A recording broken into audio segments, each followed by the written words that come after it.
राम राम जी सभी को। आज की ये वीडियो अंकित नरवाल के ऊपर है।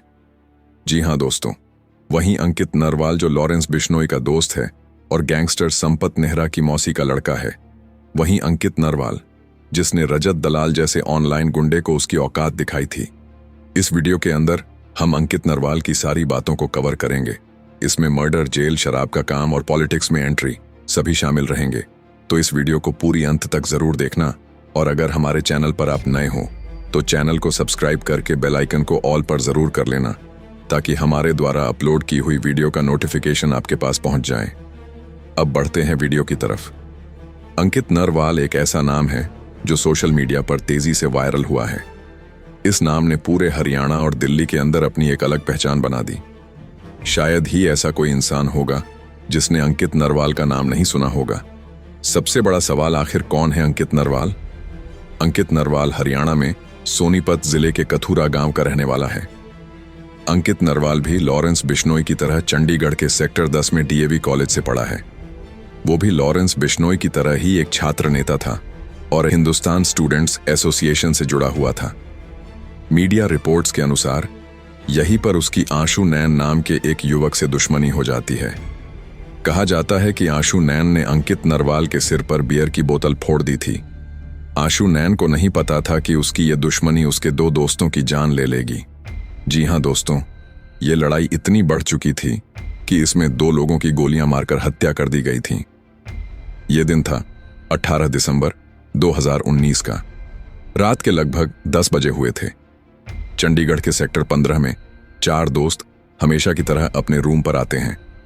ये चारों ही स्टूडेंट थे और पढ़ाई करते थे। इन्हीं में से एक था आशु नैन, जो अंकित नरवाल का दुश्मन था। वो अपने सेक्टर 15 में अपने रूम पर आते हैं, लेकिन आशु नैन को कुछ जरूरी काम याद आ जाता है और वो वहां से निकल जाता है।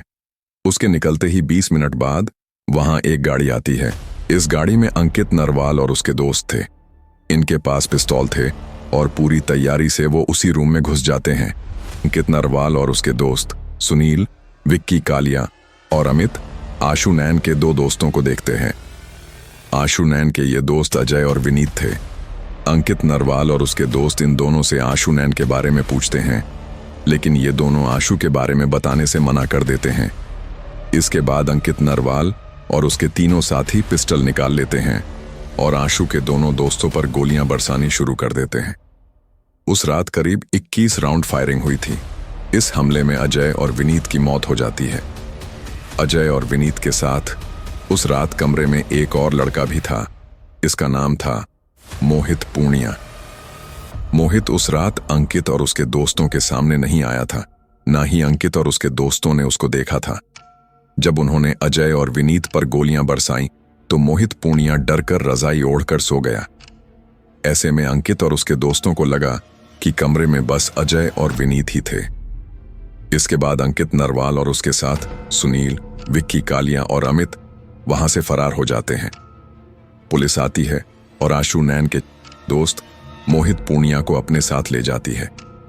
मोहित पूनिया को इस मामले के अंदर मुख्य चश्मदीद गवाह बनाया जाता है। इसके बाद अंकित नरवाल और उसके दोस्तों को ढूंढा जाता है, लेकिन अंकित और उसके दोस्त कभी हरियाणा तो कभी राजस्थान या दूसरी जगह। पुलिस जगह जगह छापेमारी कर रही थी, लेकिन उन्हें ढूंढ नहीं पा रही थी। 23 दिन बीत जाने के बाद 10 फरवरी 2020 को अंकित नरवाल और उसके दोस्तों की लोकेशन पुलिस को मिलती है। ये लोकेशन थी हरियाणा के गुरुग्राम शहर के पास। हरियाणा की स्पेशल टास्क फोर्स और चंडीगढ़ पुलिस इन दोनों को पकड़ने के लिए एक जॉइंट ऑपरेशन चलाती है। इसके बाद अंकित और उसके दोस्तों को पकड़ लिया जाता है। इस मामले में उनको जेल भेज दिया जाता है। अंकित नरवाल की कहानी यहीं खत्म नहीं हुई थी। जेल में जाने के बाद एक ऐसा ट्विस्ट आया कि खुद पुलिस हैरान रह गई।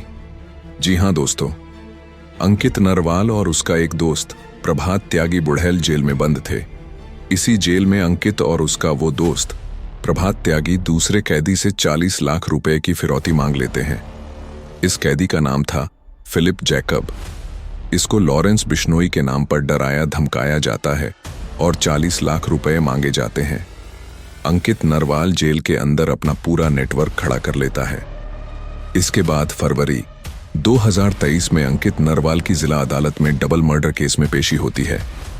अंकित नरवाल और उसके दोस्तों को कोर्ट में पेश किया जाता है। इस मामले में मोहित पूनिया, जो रजाई ओढ़कर सो गया था और बचा था, वो मुख्य चश्मदीद गवाह होता है। पुलिस उसको लेकर आती है, लेकिन यहां पर भी एक ऐसा ट्विस्ट आया जिसने पुलिस को शॉक कर दिया। जब मोहित पूनिया को अदालत में पेश किया गया तो मोहित ने अंकित नरवाल और उसके दोस्तों को पहचानने से मना कर देता है। जी हां दोस्तों, मोहित पूनिया ने कोर्ट में यह कहा कि पुलिस ने उससे जबरदस्ती साइन करवा लिए है। साथ ही पुलिस के पास पूरी सीसीटीवी फुटेज और डबल मर्डर में यूज लिए गए हथियार नहीं थे। इसके बाद कोर्ट अंकित नरवाल को बरी कर देती है और वो जेल से बाहर आ जाता है। जेल से बाहर आने के बाद अंकित नरवाल बीजेपी के साथ जुड़ा है। उसने सोनीपत के अंदर बीजेपी को खुला समर्थन दिया था। यहां तक कि अंकित नरवाल के साथ 500 गाड़ियां चला करती थीं। अंकित नरवाल का इतना रुतबा देखकर हर कोई इंसान हैरान था। जब अंकित नरवाल ने बीजेपी का समर्थन किया तो विपक्ष ने इसका विरोध किया था। विपक्ष ने कहा कि बीजेपी अभी गैंगस्टरों का साथ लेने लगी है, इन गैंगस्टरों पर बीजेपी का हाथ है।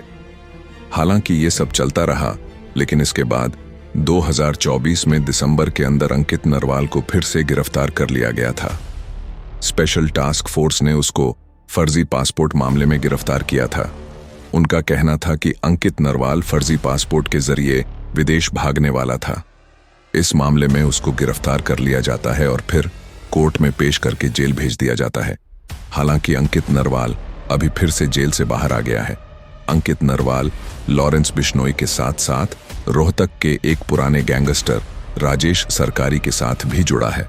अंकित नरवाल राजेश सरकारी के साथ बहुत दिखता है, साथ ही हर कार्यक्रम में सहयोग करता है। वहीं कुछ समय पहले अमेरिका से डिपोर्ट हुए गैंगस्टर अमन भैंसवाल का अंकित नरवाल सबसे खास दोस्त है। दोनों हमेशा साथ रहते हैं। आज की इस वीडियो के अंदर बस इतना ही। जल्दी मिलते हैं एक और नई वीडियो के साथ। जय बजरंगबली, जय श्री राम। धन्यवाद।